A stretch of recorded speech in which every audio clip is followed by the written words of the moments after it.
Welcome to the Capital Exchange. I'm Steve Wilbur, Managing Director at Allen Capital Group. And I'm Travis Portwood, Chief Investment Officer with Allen Capital Group. Travis, over the last 2 years, the net worth of the bottom 50% of Americans has expanded nearly $2.5 trillion. Nice. That's with a T. That's a lot of money. Yeah. The lower 50% only account for a little over 3% of Americans' total net worth.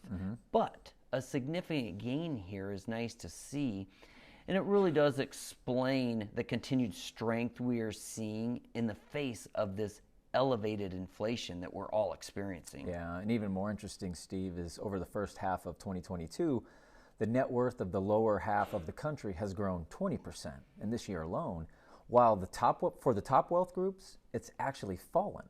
And the primary contributing factor to this phenomenon is real estate and the different composition of wealth between the top 50% and the bottom 50%. All right, Travis, and for the bottom half, almost 60% of their assets are tied to real estate, which we have seen significant gains in over the past 2 years. And that compares to only about 10% of the assets for the wealthiest individuals in our country.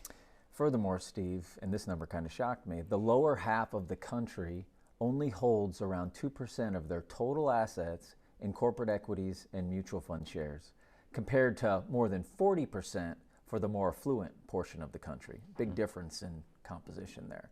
So going forward, when you're thinking about it, rising unemployment and falling home prices could be the headwinds that potentially temper strong consumer demand and spending, continuing to pull down inflation, which is actually what the Fed is trying to achieve here longer term.